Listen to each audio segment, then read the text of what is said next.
Oh, no. Oh, are you there? I'm here. Okay, great. Welcome back, everyone. We're Welcome glad you to, joined us for our third round of Rabbi versus Rabbi. It's been a lot of fun hanging out with my colleague and talking Torah with all of you joining us. It's really been a blast. I realize that when I'm looking at Rabbi Walker's box on my screen, I feel like I'm talking to her, but everyone else, I'm kind of talking to the corner of the room. So I'll try to make eye contact as best as I can with you all. yes. All right, Rabbi, shall we dive in? I apologize in advance if my internet cuts out. I will try to get back as quickly as possible. We're having some difficulties here. Yes. Yeah, let's begin. All right. So this week, our topic is action versus intention, and I'll be taking the side of intention, and Rabbi Walker is by just definition then taking the side of action, the choices that are left. But we wanted to start off with a quick text before we kind of dove more deeply into our sources to kind of set this up.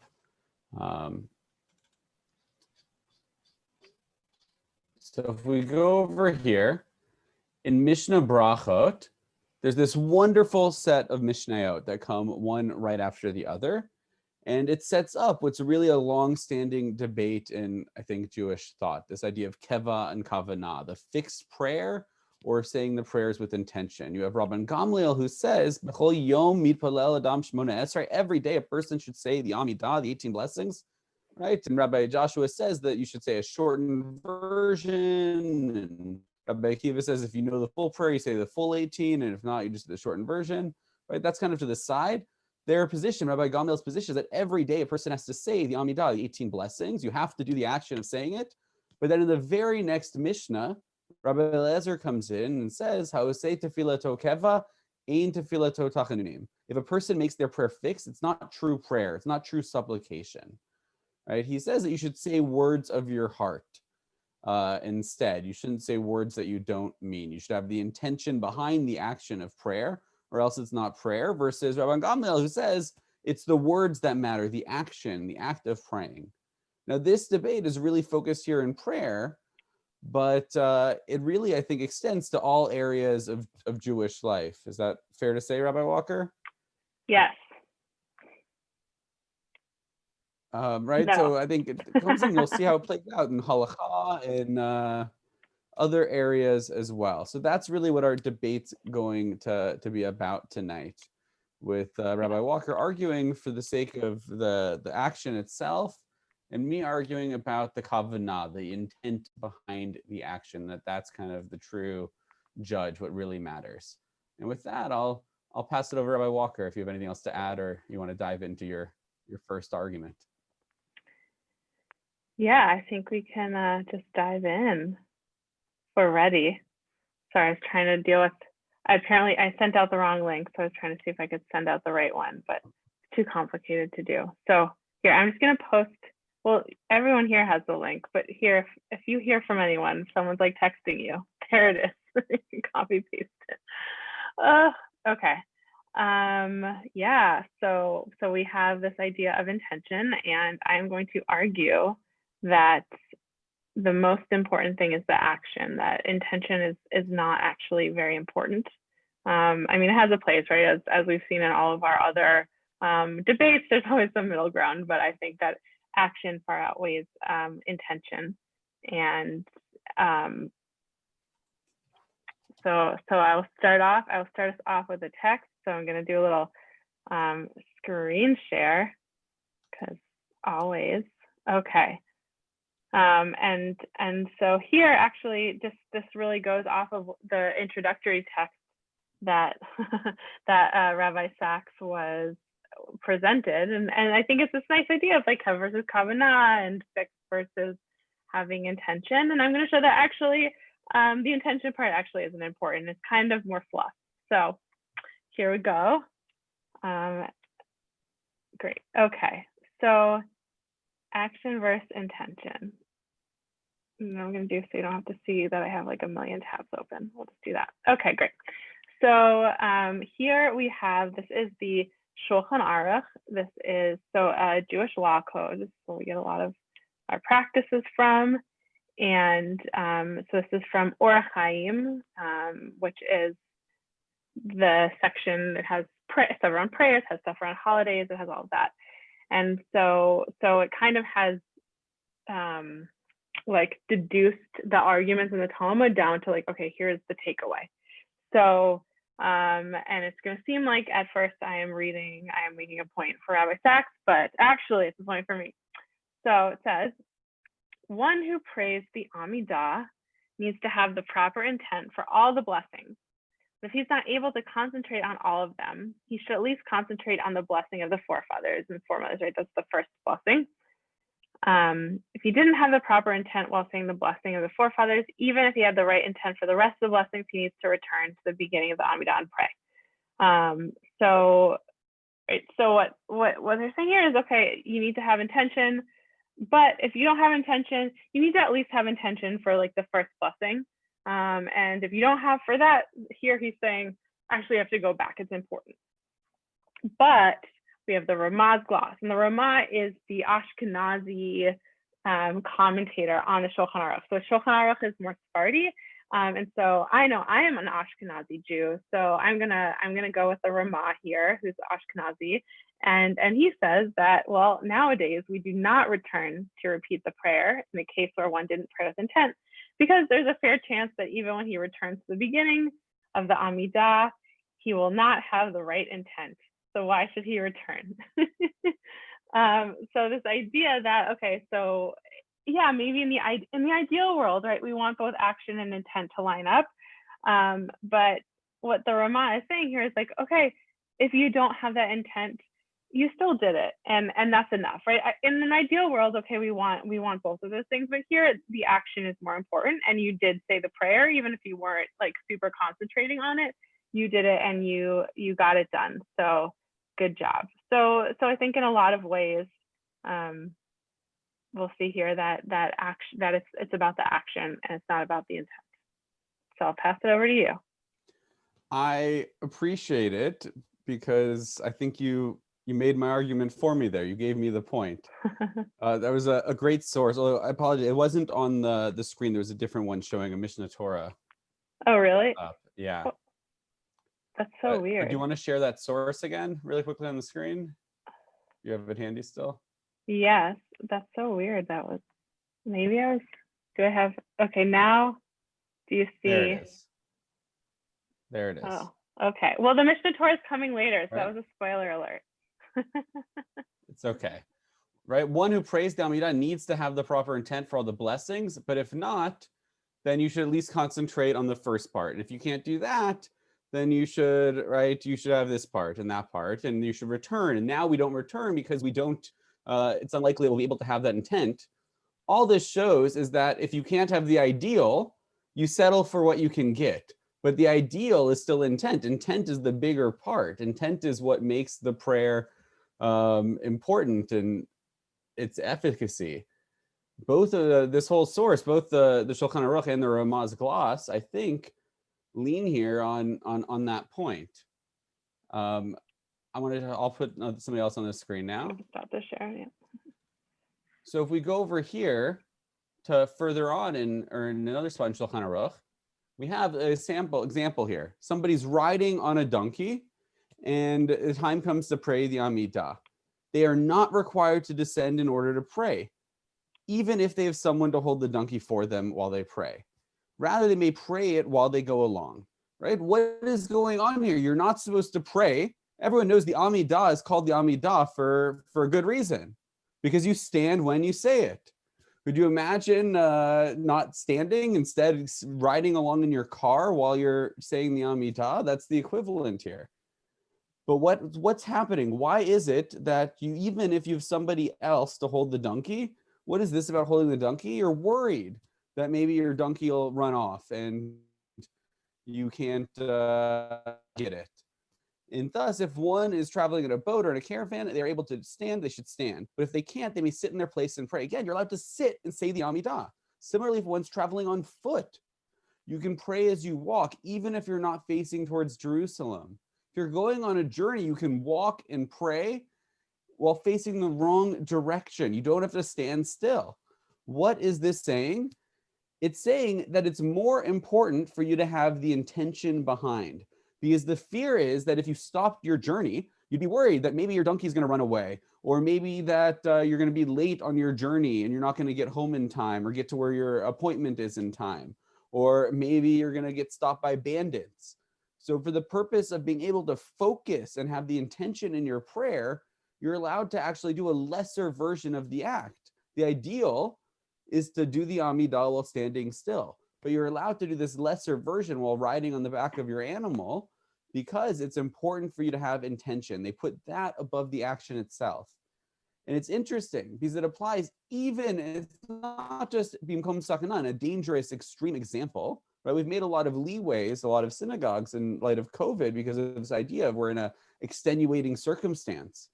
But the gloss here is that this applies even if you're not in a dangerous area, because if a traveler stops and prays to delay the delay to their journey bothers them, and your mind is unfocused, and therefore you're unable to direct yourself in prayer. You can do the Amidah from an incorrect position, and it's better that you do it that way than to do it where it's unfocused. But this goes on in all sorts of different areas. But we're just doing short openings first, right, Rabbi Walker? I'll dive back into other sources. I'll pass it back to you.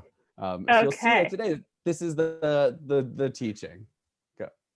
Sorry. Great. Thank you. I always like the idea of praying on a donkey.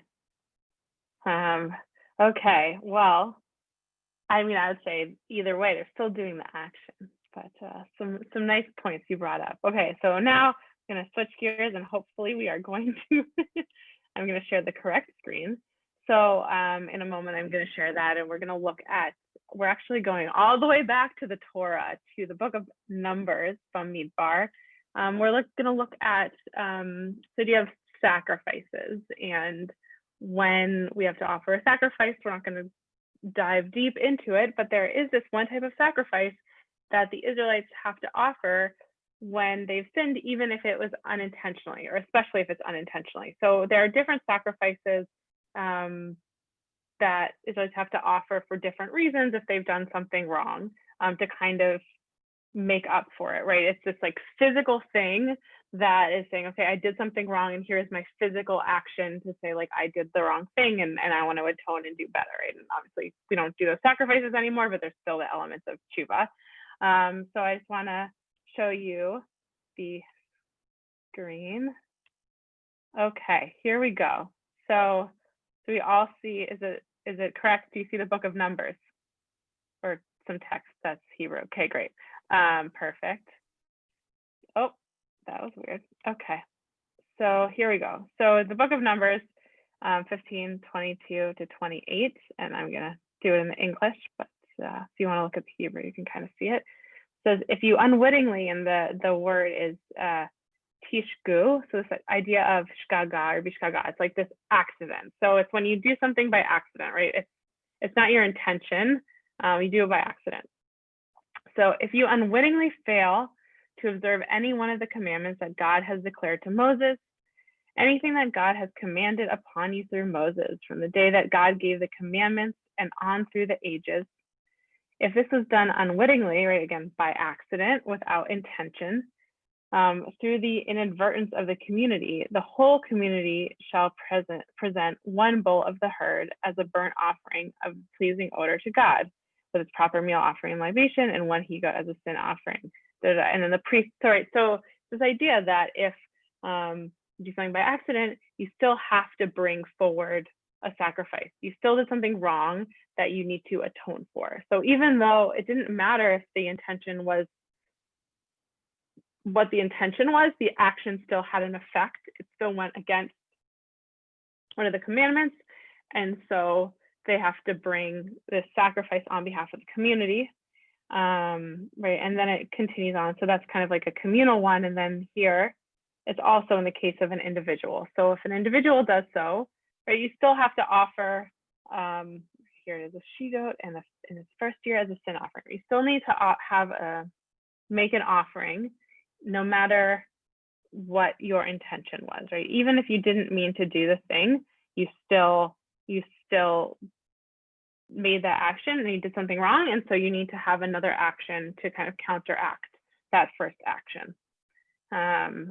And so continue. So that idea continues with, we're going back to Yom Kippur. Did you miss Yom Kippur? I don't know. Okay, I feel like I've had a high holiday thing in each of these. So here we have our high holiday thing here is, so in the Yom Kippur liturgy, when we're praying on Yom Kippur, there's that whole section, you remember the vidui, the confession, where it's gonna, we hit our chest and we say, nine, nine, nine, nine, nine, and then we say al hates, right? Al hate shechatani lefanecha. Okay, so here are some that I wanted to pull out of the al hate portion. So, right, so it says here, al hate shechatani lefanecha biyodim uvelo yodim, right? So we say, and for the sin we committed before you knowingly or unknowingly. So again, doesn't matter what the intention was, that there's still that action, that we did that thing. And so we still have to make amends. We still have to apologize for it, whether we knew we did it or not, that action still took place and that action had an impact and we need to make right. And then it continues, I kind of skipped a few lines, right? But it says, for transgressing positive commandments and for transgressing prohibitive commandments, or whether the prohibition can be corrected by a specifically prescribed act, or whether it cannot be corrected by a specifically prescribed act. Right. So if it's like obvious, kind of what are the things we need to do to make up for it, whether that's obvious or not, still have to, make amends.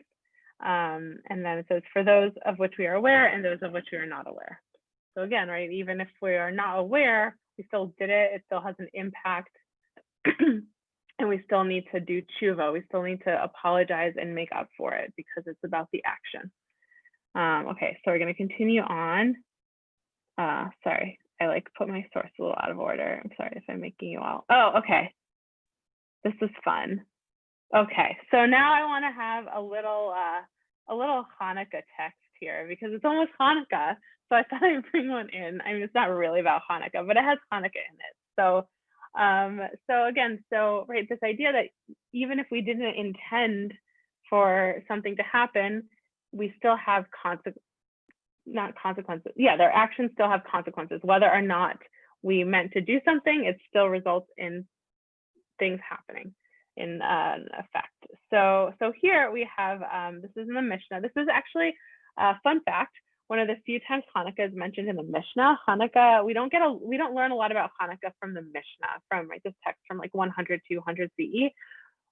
There's mention of Hanukkah, but it doesn't say anything about what we do for Hanukkah. It just says in this text, it'll say there's a Hanukkah lamp, but it doesn't say what that looks like.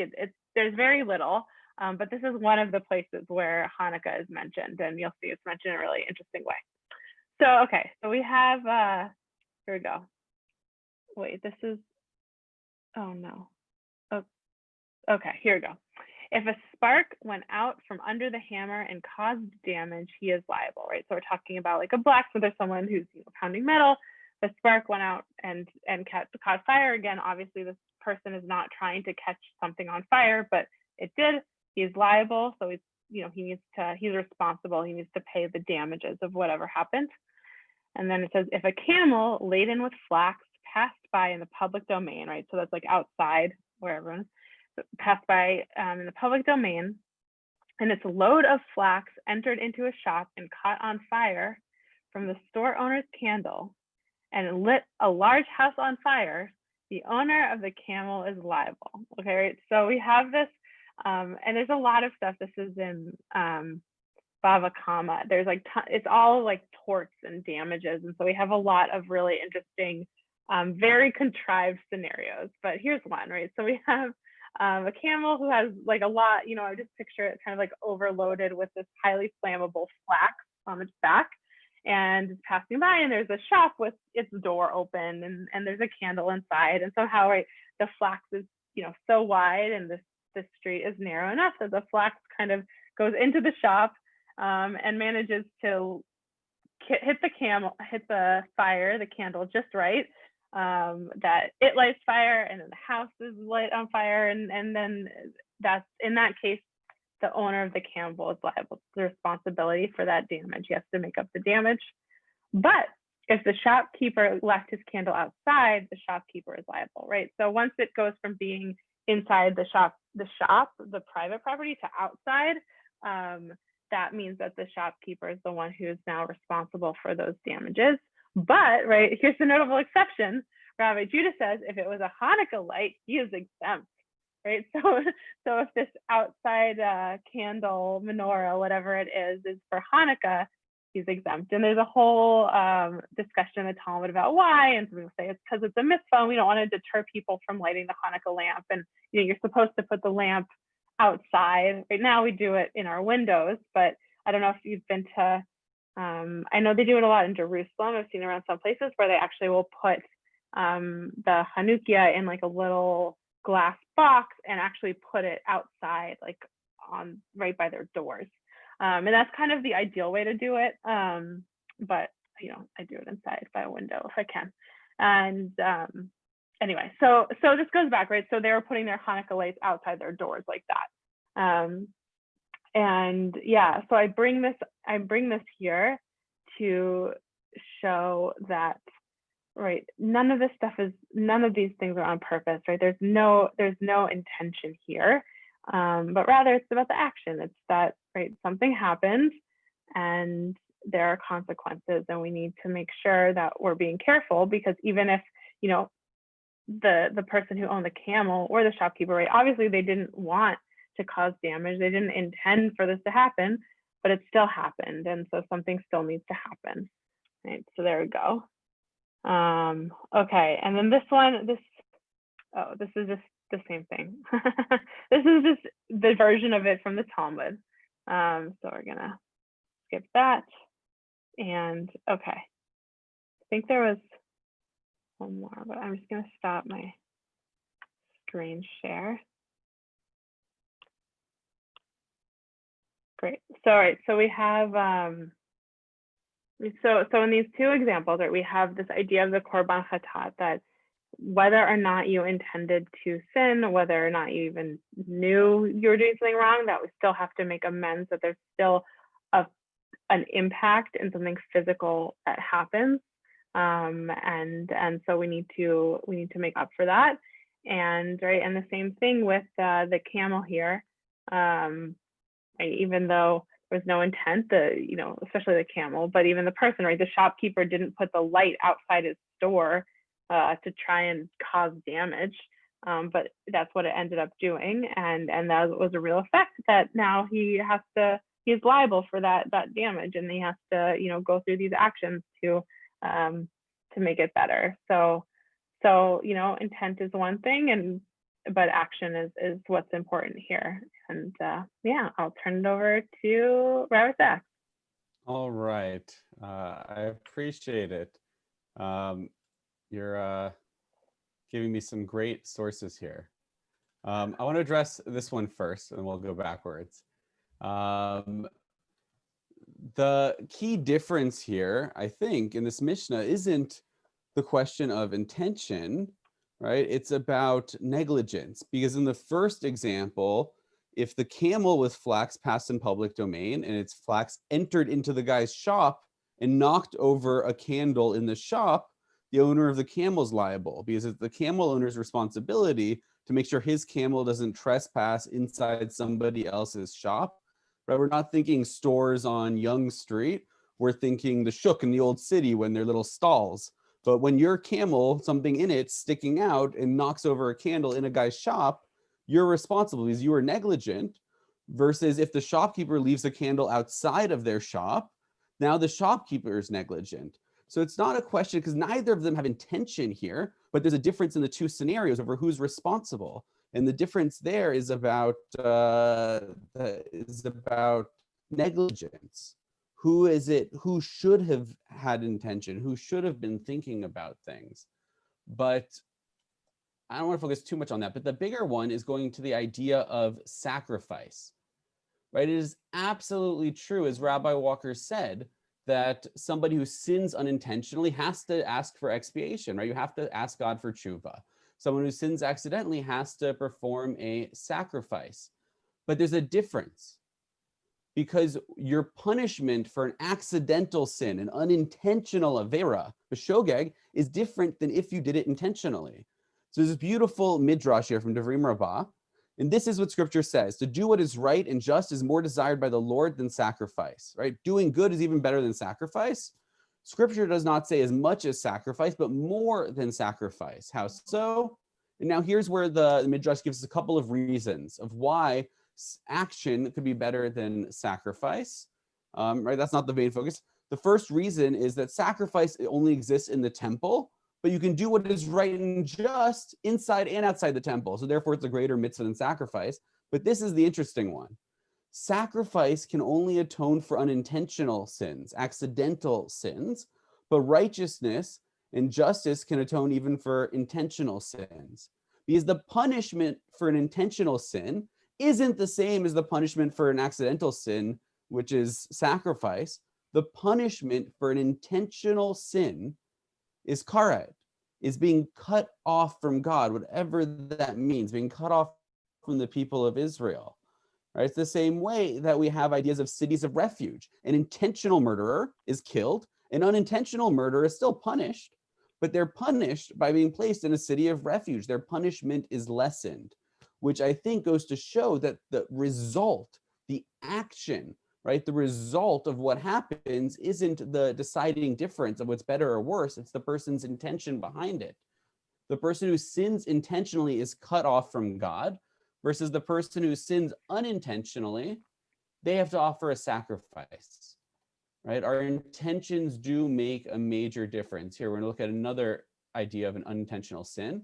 If you cook food on Shabbat, this is from Shulchan Aruch, one who cooks food on Shabbat or performs any of the forbidden labors on Shabbat, if you do it intentionally, right, the product of the Shabbos violation is forbidden for you forever, but others can eat it after Shabbat. So for example, if I baked bread on Shabbat, that bread, not only is it the sin of me baking bread, if I did it intentionally, if I ever eat that bread, I've done another sin. That's bread is forbidden to me because of my intention when I baked it. But if I accidentally baked bread on Shabbat, I forgot it was Shabbat and I baked bread, now, because my sin is lessened, because the same action, different intent, now after Shabbat, I'm allowed to eat that bread as long as I wait after Shabbos the amount of time it would have taken me to make such bread, right? If done accidentally, the food is forbidden to him during the day, but may be eaten by everyone, including him, even immediately after Shabbos. I apologize. Right? Immediately after Shabbat, I can benefit from that bread. Here's another idea of damages. A person who humiliates someone does not have to compensate for the humiliation unless they acted intentionally, right? Intent decides the action. The action's the same. You humiliate someone, but it's only if you're intended to do it, do you have to pay damages. If, however, he humiliated a person unintentionally, he is exempt. Accordingly, if one caused humiliation while asleep or the like, they are exempt.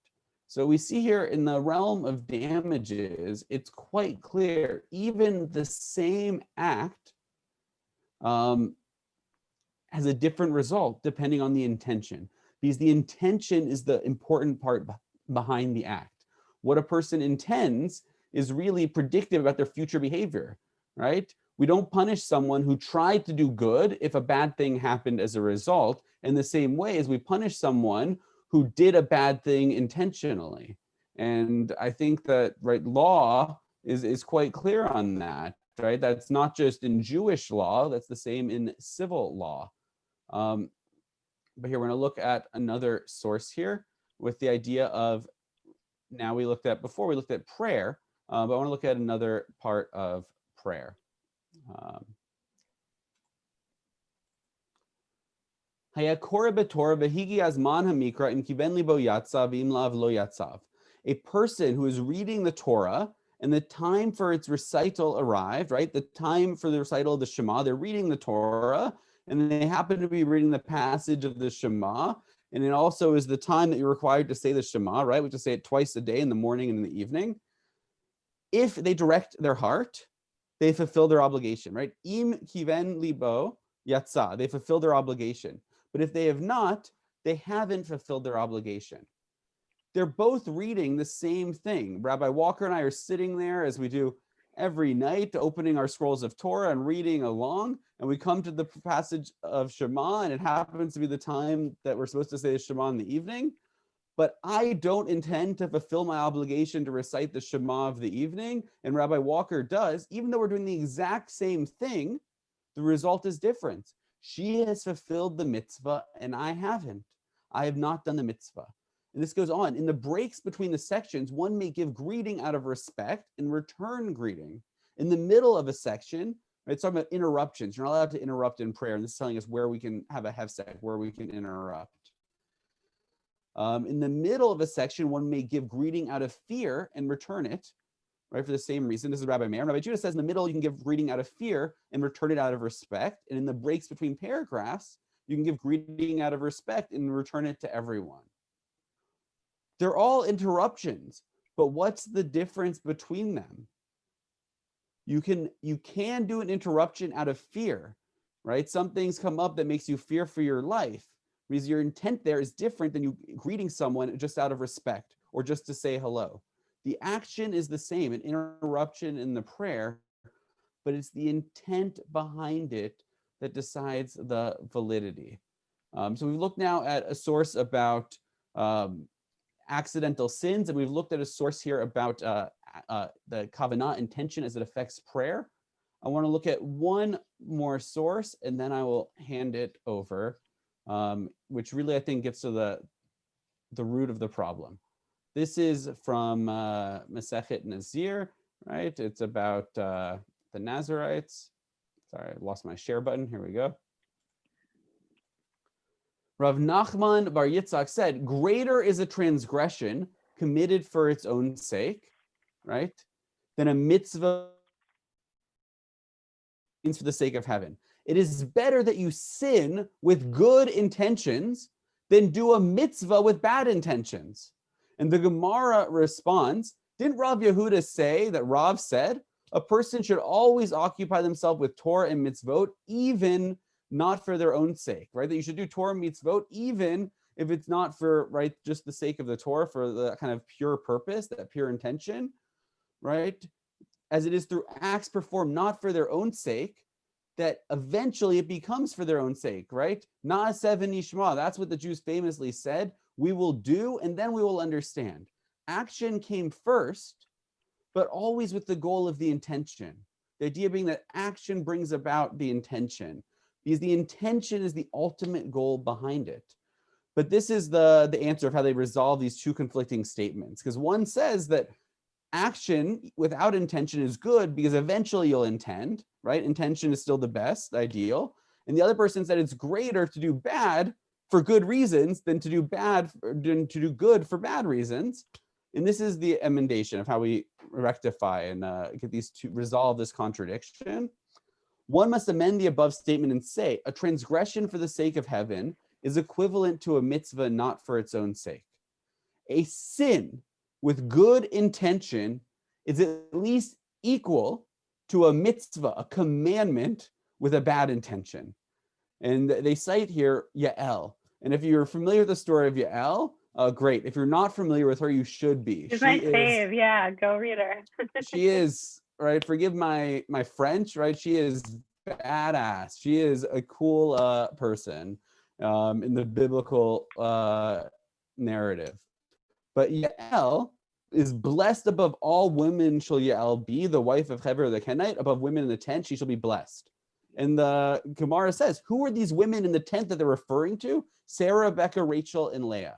But the rabbis want to know, how can you compare Yael to Sarah, Rebecca, Rachel, and Leah? Because these are our matriarchs, and Yael, for those of you that don't know the story, she slept with Sisera, with the foreign general, for the sake of, right, destroying him and saving the Jewish people. But it was a sin still to do this, to sleep with him. So how can you say that her forbidden intercourse is on par with the intercourse of the matriarchs and patriarchs, those who brought about the Jewish people? And the answer they give is that her transgression for a good reason is as good, if not better, than a mitzvah for a bad reason. So again, I think these sources are very, very clear. Intention is at the end of the day what decides. We don't judge actions based on the actions themselves. We don't judge actions based on the results of those actions. We judge actions based on the intention of the person acting. Take it away, Rabbi. Ooh, okay. Well, one of the things you just said, well, one, I just love Yael, so kudos to you for bringing her in. Although I don't love that text about Yael, but whatever. So she's great. So everyone should go check her out in the Book of Judges. Yes, but right, what you just said is how do we judge actions? And you said that we don't judge actions based on their results. Well, I'm gonna just show a little thing that I think I really disagree. We do judge actions based on their results. We do judge actions based on their impact, and I have some sources to back it up. So in a moment, I will share the screen. But we're gonna talk about we're getting in. I love that this subject kind of takes us across so many different like realms of Jewish law. So I'm about to go into. We're gonna go into a little bit of Shabbat. And Shabbat in Jewish law, there's just so much there. I feel like I'm still constantly learning about all the different things, but we're going to talk about there are different categories of work or of creative work that you're not supposed to do. And then there are, right, there's a discussion of, okay, like if you do something and it does something else by accident, have you done work, right? So I'm going to, that was vague, so I'm going to show you the text and explain it better. Here we go. Okay, so this is the Rambam. So I think this was the text that you saw earlier, but now we're going to actually do this. So this is from some Rambam, aka Maimonides, from the Mishnah Torah. So again, this is another law code that helps us kind of distill all of the arguments in the Talmud, and we're actually going to see an argument from the Talmud next, but this is a lot more clear than that's going to be. Okay, so we're talking about, right, someone who does something and forbidden work is done through it, even though, right, forbidden on Shabbat, he does something against Shabbat, even though he didn't mean it. Like, even though that's not what he's trying to go for, that's what happened. Okay, so here's what it says. But if he didn't act, right, aval asa ma'aseh v'naseh biglalo malacha, didn't act, and forbidden work, malacha, is done through it, such that it is certain that it will be done from that act, he is liable, right? He's guilty. This idea of he we hold him accountable, even if he did not intend to do the work. For it is well known that it's impossible that this work would not be done through this act. Okay, so I'm just going to read the example because it will make more sense. How is this? If one needs the head of a chicken for an infant to play with, and he cuts off its head on Shabbat, even though his end purpose is not solely to kill the chicken, he is liable, since it is well known that it is impossible to cut off the head of a living being and that it should live. Rather, death comes as a result of his action, and likewise with anything that is similar to this. All right, so yes, there's a great question that you all might be thinking, like, who gives their toddler a dead chicken head to play with? I don't have a good answer for that, but I guess they had to get creative. But anyway, regardless, so they're bringing up this example of, so it's Shabbat, and this person wants to give their child a toy to play with, and that toy is going to be the chicken head. But there's no way that they can take the chicken head off the chicken without killing it, right? Even though their intention is not to kill the chicken still dies, right? The chicken still gets killed when you take off the chicken's head. And this idea in halakha, if you want to hear the Hebrew term for it, is psik reisha, which I feel like it should be in the Hebrew somewhere, but psik reisha, it's like originally in the Talmud, and then here Maimonides is drawing it out, is this idea of psik reisha is if you cut off its head, right? If you cut off its head, and the continuation of that phrase is lo yamut or lo muta, right? Depending on if you're doing in the Hebrew or the Aramaic. So right, you cut off its head and it won't die.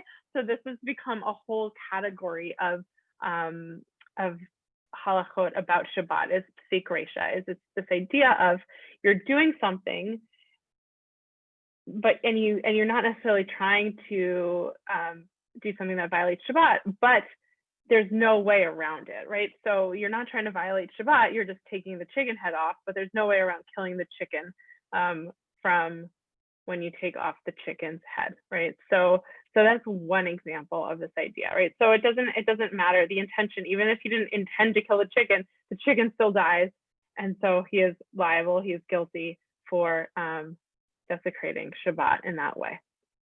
And there's actually a whole argument, so I'm going to keep going. So in the Talmud, to give a few more examples of this. So here we have, and this is there's like so much discussion of this.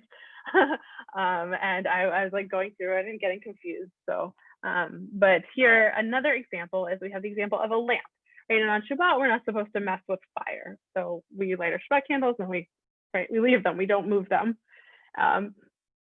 And why is that? And so here it's this idea, and we'll go through in the text in a second, excuse me, but this idea that even if you don't mean to extinguish a light, when you move it, it's probably going to get extinguished, right? So it's like, even if you don't mean to, it's going to happen. So, and I mean, I think here that's like, it's along the lines of psik reisha, but like maybe slightly different because it's not necessarily guaranteed that you're going to extinguish the light, but it's pretty likely. I don't know. I know whenever I try and move a candle, not on Shabbat because I don't move them on Shabbat, but on another day, I like always like trip and the wax goes and bad news. Okay. So here we go. So this is again from the Talmud from Shabbat 46b. And so we're kind of dropping in the middle of a very long conversation. It says, via the contradiction before Rabbi Yosef, did Rabbi Shimon actually say that when a lamp is extinguished, it's permitted to move it on Shabbat? And so they're kind of expressing shock around Rabbi Shimon. They're like, wait, he wouldn't have said this. This doesn't seem right. How would you, right? Like, what's happening? And he's saying, yes, like after a lamp is already extinguished. So it's been extinguished, if it's no longer fire, okay, you can move it. But if it's not extinguished, then no, you cannot move it, right? So what is the reason?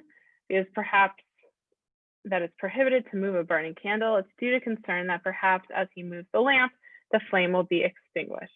Right? So again, this idea, even if he's not doing it on purpose, there's still that chance, and so he still should not do it, should avoid this whole action, no matter what his intention is, right? And then didn't we learn? And so then they're kind of, the Talmud here is trying to make is trying to understand Rabbi Shimon's opinion, because it seems like he doesn't necessarily have one cogent opinion, and so they're trying to like fit it into their box. They're saying, however, is Rabbi Shimon really concerned that a flame will be extinguished under those circumstances? Didn't we learn that Rabbi Shimon stated a principle, an unintentional act, a permitted action from which an unintended prohibited labor ensues on Shabbat, since he did not pretend to form the prohibited action, is permitted? As it's taught in a Baraita, Rabbi Shimon says a person may drag a bed, chair, and bench on the ground as long as he does not intend to make a furrow. So they're raising this question of like, why might Rabbi Shimon have a problem with the whole fire candle moving thing if in another place he holds that you can drag something, and as long as you didn't intend to make a furrow, right? Because dragging something and making a furrow is like plowing, which you're not supposed to do on Shabbat. So plowing's a no-no. So don't take your plows out next Shabbat. So they're saying, okay, why does Rabbi Shimon in one place hold that you can't move the candle even if you don't mean to extinguish it? And another place, all of a sudden, intention becomes important, because if you don't mean to make a furrow, you can drag your bed or a chair or whatever, right? So these two things seem to kind of contradict, right? Because one thing, it doesn't matter, intention doesn't matter, and when it seems to be, intention does matter. So what's going on? That doesn't make sense. Well, we'll skip down. And so the Gemara answers, I'm here. I skipped all that other part. Right, the Gemara answers that there's a distinction between the cases. In every case where if he intends to perform the action, there's a prohibition by Torah law, when he does not intend to do so, even when he does not intend to do so. Right? Rabbi Shimon issued a decree prohibiting it by rabbinic law. However, in every case where he intends to perform the action, there is merely a prohibition by rabbinic law. So this idea that that if it's something, right, so there are different levels of prohibition and different levels of mitzvot. This is kind of a paradigm that exists in all of Jewish law. Is there certain mitzvot and certain commandments and things that are seen as being from the Torah, a Torah law, and it's kind of like the highest form of law. And then there are ones that are seen to be rabbinic laws, and those are like less. And so he's making a difference that if it's a Torah law, if it's a prohibition from the Torah, and fire is one of those. Fire is like a big no-no, right? So fire, because from the Torah, it doesn't matter what your intention is, it's your action. And so this action of, you potentially extinguishing the candle is serious, and it doesn't matter your intent or not, it's there. So there you go. So those are kind of two examples, right? So we have this sikresha, this idea of, right, if you cut off the chicken's head, it's going to die. It doesn't matter if you didn't want the chicken to die, even if you didn't want the chicken to die with all your heart, it's still going to die. So sikresha is, I think, a really important side to hold up, and saying that it's about the action.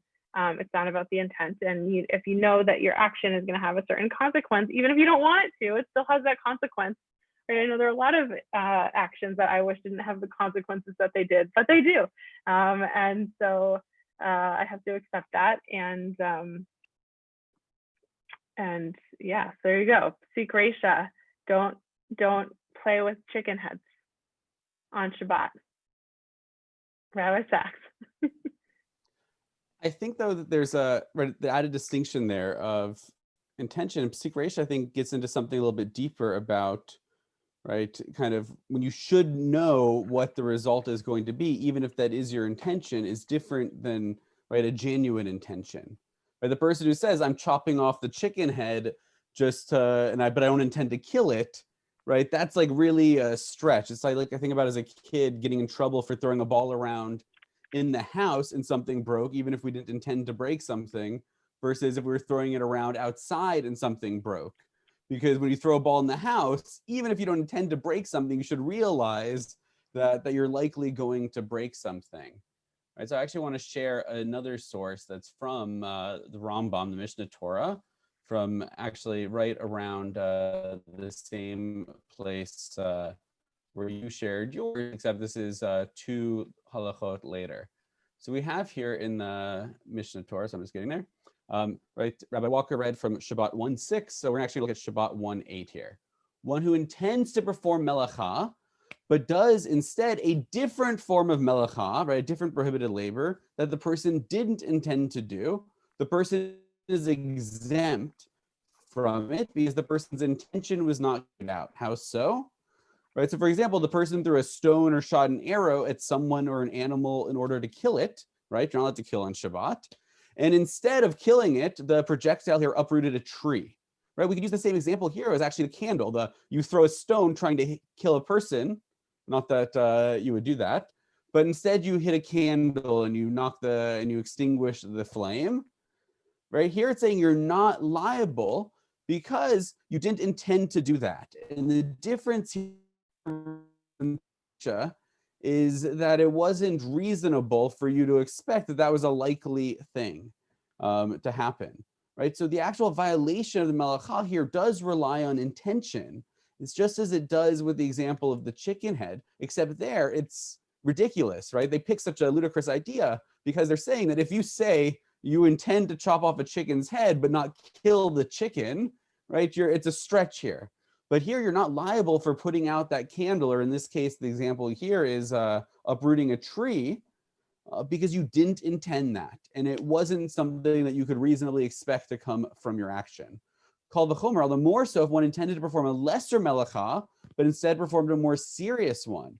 So you were just going to violate and go into a Carmelite, into public domain. You were going to carry from private to public, or sorry, private to a Carmelite, this like quasi area, but instead you brought it into public domain, right? Which is worse.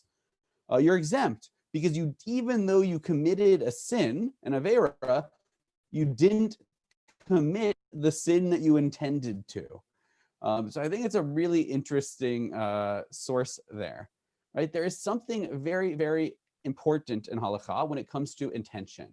And we looked a little bit at intending to unintentional sins. I want to look at mitzvot in intention, right? When you're actually trying to do something, what that does. We saw before, it's greater to do a transgression for good reasons than to do a mitzvah for bad reasons. But can you do a mitzvah unintentionally? So here we're going to look at a few different sources. We'll go through them very quickly because I have a few that I want to show. And Rabbi Walker, please cut me off if I'm going too long, because I want to make sure I get this last one in. It's exciting. All right. I'm ready. Mishnah Rosh Hashanah. One who is passing behind a synagogue, or if their house was next to the synagogue and they heard the sound of the shofar or of the Megillah, right? Now it's, even though Mishnah Rosh Hashanah, we're talking about Purim now as well.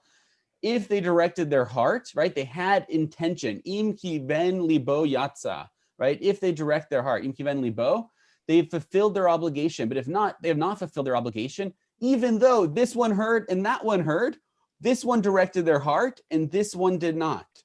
So even though two people were walking by the synagogue while the Megillah reading was happening, or two people were walking by the synagogue while the shofar was being blasted, and they both heard it, right? The same action, one of them who concentrated, who had the intention of doing and fulfilling the obligation, the mitzvah of hearing shofar, hearing Megillah, they've fulfilled it. They've done a mitzvah. The other person who did not have that intention has not.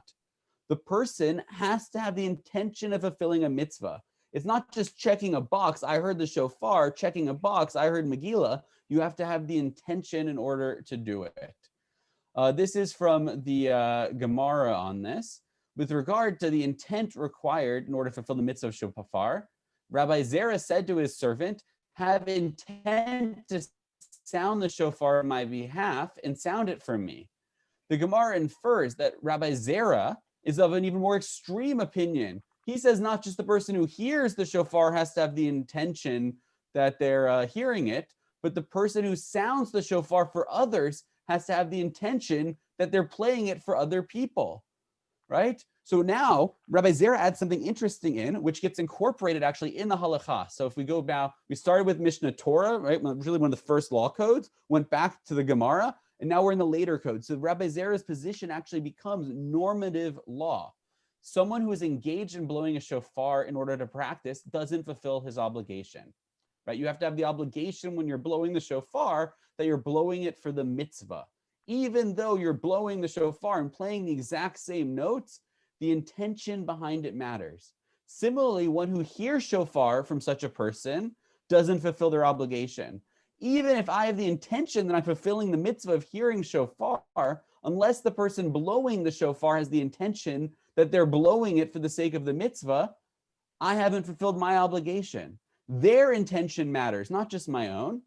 Similarly, someone who is blowing the shofar to make music and doesn't intend for the mitzvah of blowing the shofar doesn't fulfill their obligation.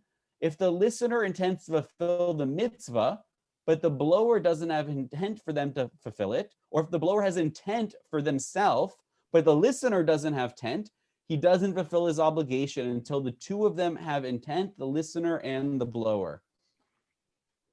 Right? So almost at the end, they're like a Dr. Seuss book, the blower and the intent and this one and that one, right? But the point of it all is the action isn't what decides it. It's the intention behind it. And we're going to look at another source that I apologize. It's a little racy, but I think it's important. Actually, we're going to look at two sources. One is less racy, so don't get excited yet. Rabba bar Chana said that Rabbi Yochanan said, what is the meaning of what it's written? The ways of the Lord are right and righteous, will walk in them, transgressors will stumble in them, right? The rabbis are interpreting this verse from Hosea, and they compare it to an incident where two people roasted their Paschal offerings, right? The Paschal sacrifice, the Pesach sacrifice. One ate it for the sake of the mitzvah, and one ate it with gusto, right? Just for the sake of eating. They were hungry, and whatever you think ethically about the idea of sacrifice, it made for a great barbecue. And one of them was just hungry and wanted to eat it. The other person was doing it for the sake of the mitzvah, with regard to the person who ate it for the sake of the mitzvah, the righteous will walk in them, and the one that ate it for the sake of just eating it, transgressors will stumble in them. They both did the same act, but only one of them did a mitzvah, even though they both did the same act, because one of them had the intention of the mitzvah and the other did not. We're coming now to a source about the Yevamah. The Yevamah is a situation that happens in biblical law when somebody is married, one brother is married, the brother dies, and their other sibling, their other brother, has a responsibility in the Torah to now marry their brother's widow. And that marriage is affected, I apologize, everyone here, right, is over the age of adulthood. I see a bunch of everyone's bar mitzvah at least. Great. The way that marriage is affected is through the act of sexual intercourse. That is how the brother-in-law marries his wife. His brother's widow is by having sexual intercourse with her. And there is an interesting question that arises in the Gemara. It's almost like a thought experiment, right? You've all probably heard of the trolley problem. And the idea is that you can't write this crazy hypothetical because we don't, philosophers want to figure out what we really mean when we say something. We're talking about morals and ethics by having the scenario of a train going to run people over or not run people over. So this is the Gemara's version of a thought experiment. They're thinking of something very crazy and out there for the sake of really trying to get at what we mean when we talk about action versus intention. So this is the rabbinic Gemara version of a thought experiment, and really to get at that idea of action versus intention. So the Gemara goes to a statement of Rabbah, and Rabbah said, one who fell from a roof and was inserted into a woman due to the force of his fall is liable to pay 4 types of indemnity, right? It's an interesting scenario. And if she is his Yevamah, he has not acquired her in this manner, right? Somebody who falls off the roof and falls into his dead brother's widow has not become her new husband, right? Because the intention to have sex was not there. The important point there is the intention in the act. They're still negligent for falling off the roof. They still have to pay for damages and other things, but they have not affected a marriage, the Yibum ritual, because what matters there is not the act, but the intention behind it. And that really at the root of this is what matters. And I think that the Jewish sources are quite clear. I'll pass it over now to Rabbi Walker. Are we on our final statements now? Yeah. All right. Oh, where did you find that one? Oh my gosh, Rabbi Socks. It goes on to I don't want to tell you. It's no, I don't think I want to know. It's the banned books of the Talmud. We'll do a different class on that. Yeah, no, I will say before I wrap up, it's like that text is so much in like this male view, right? Because we're like, oh, it didn't affect the marriage, right? Okay, so this intent, didn't make it a marriage. But if you're thinking about the woman, like if that was me, I would be pretty pissed off or something, right? Like there is definitely, even though the intent was not to like fall into her or, whatever, that like that still really affects her. To be clear though, damages are paid. You're liable for damages, just the marriage hasn't been affected. Okay. But I do agree, it's a male written book. Yeah. But yeah, I think that right there in a lot of places, it's thinking about intent and also thinking about the action and impact. And right, so I've demonstrated a bunch of different, sources, but I think that when I was preparing it, when I was thinking about it, I think it's really something that like, for me, it was more personal, was thinking about, I don't know if this has ever happened to any of you, but when someone tells you a joke that's offensive or hurtful, and like maybe it hurts you, like, and then they say, and maybe challenged them and say, oh, like that wasn't my intent, it was just a joke, right? And I think that that's not a good excuse, right? Like I think that even though if someone intends to do something, they still didn't intend to do something, it still has an impact and it still can be hurtful, right? Like I've definitely experienced that a lot, and I think Maybe as a rabbi, sometimes people will feel entitled to say things to me that maybe they shouldn't. Or especially, I think, being a woman, a young woman rabbi, people will tell me jokes or say things that maybe they think are compliments that really make me feel uncomfortable and not great. And even though I'm sure I don't think that anyone's intention is to make me feel uncomfortable or make me feel unsafe or any of that, that at the end of the day, that's what their action did. And so that's how it is in the world, right? In the world, that's how it manifests. So it's not intention, it's the action, and it's how that action is perceived by others, right? So it's kind of like adding an additional piece to it. But I think it's really important to think about, okay, what impact does this action have? I think going back to,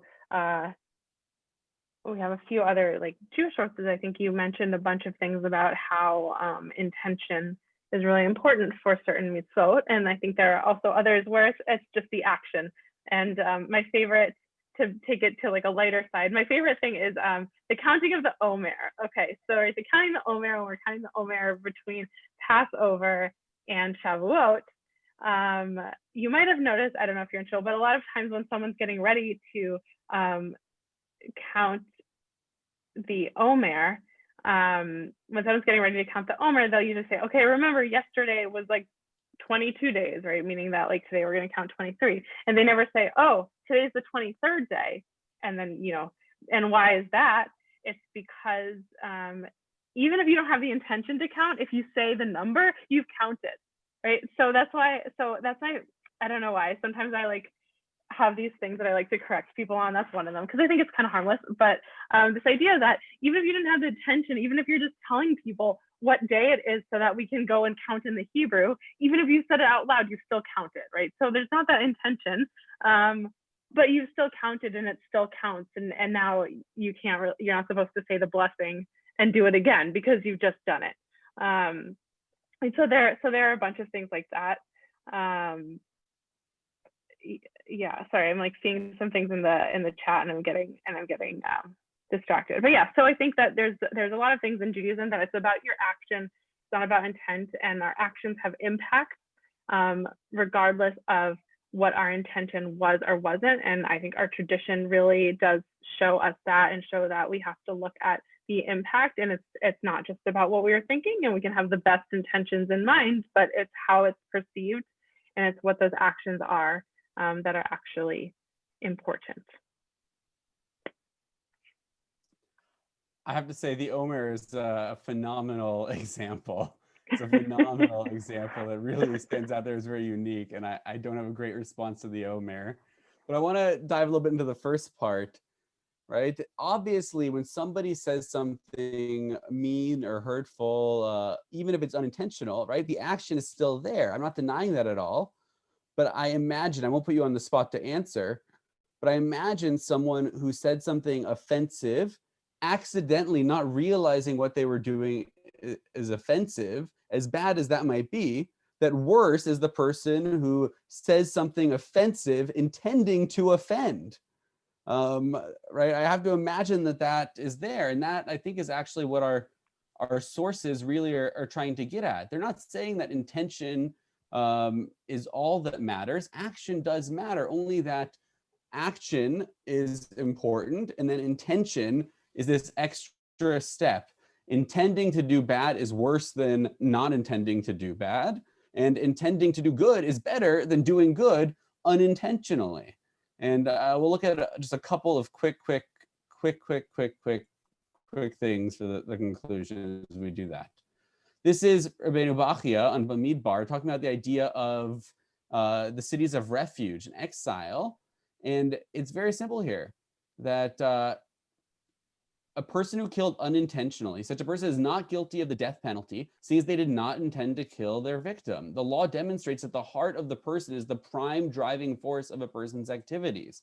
The principle applies to the performance of all the commandments as well to the commission of any sins. Exile is the penalty here, because a man's heart was not associated with the action. The death penalty only applies when a body and heart have committed the sin in question in tandem, in agreement with each other. It's very, very simple here.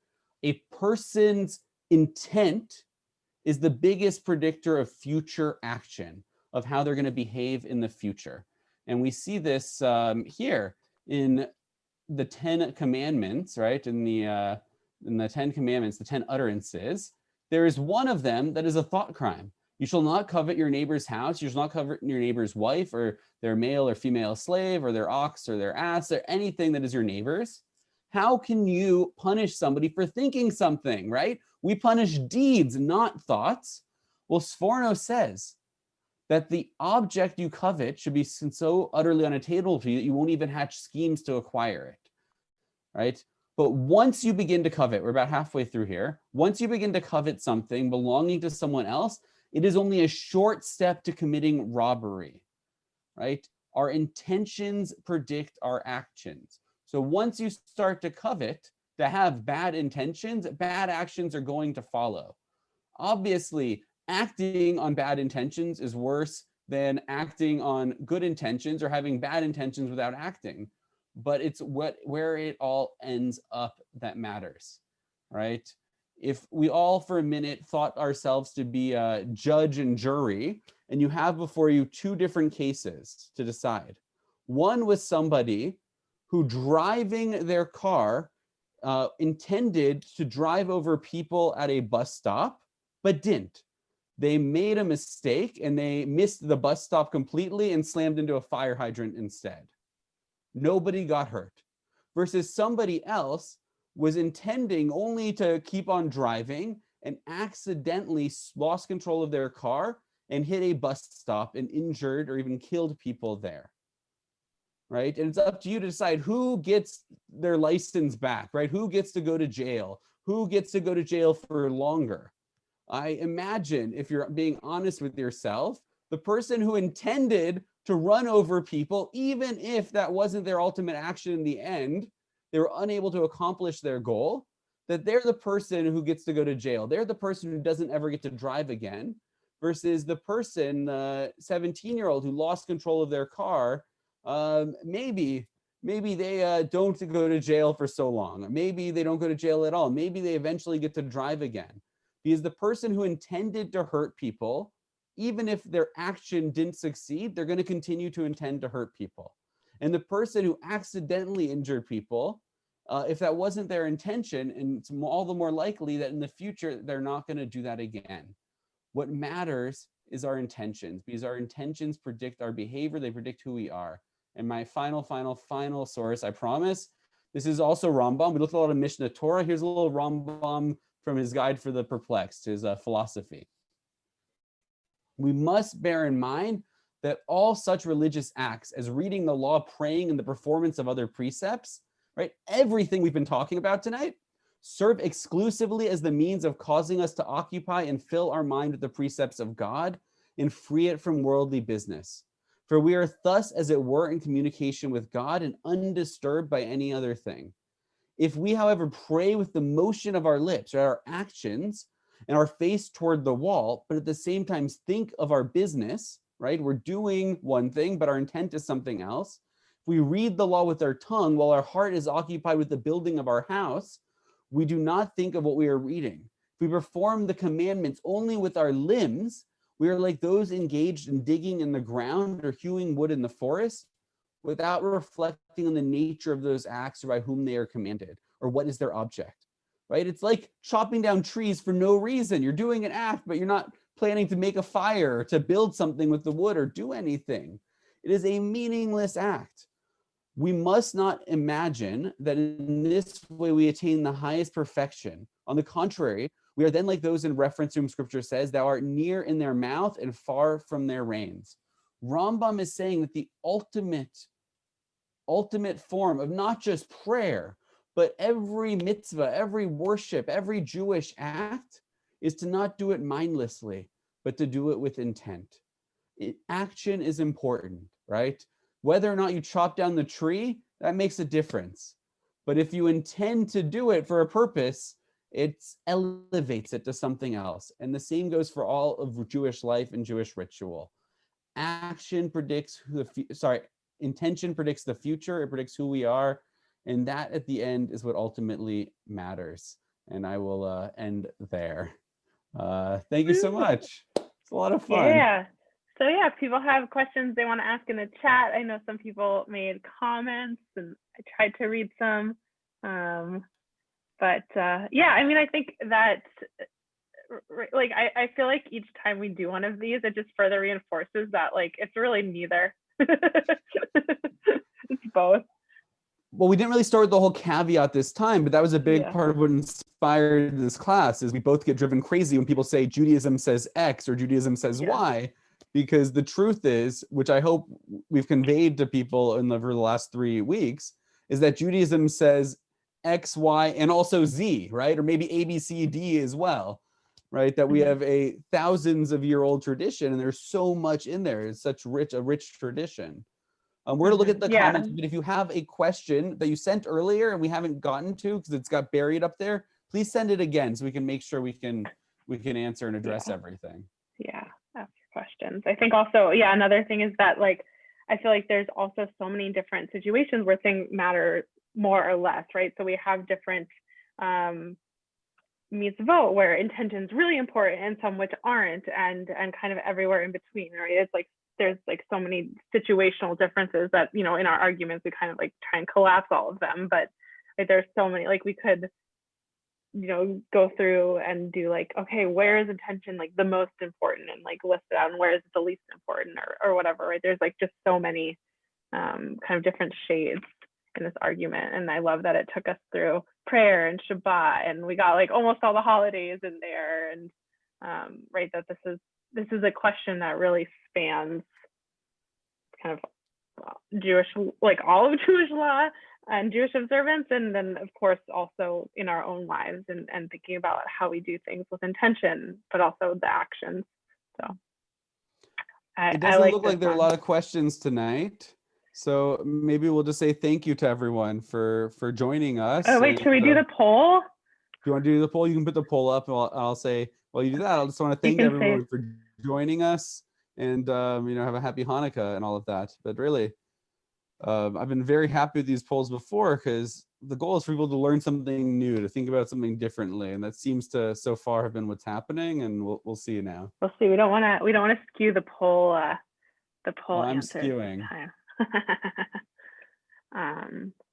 Yeah. Okay, we got people are voting. So fun. Yeah, while you're doing that, we're thinking about doing more. So if you're interested or you have topic ideas or things you'd like to see us argue, we're open to that.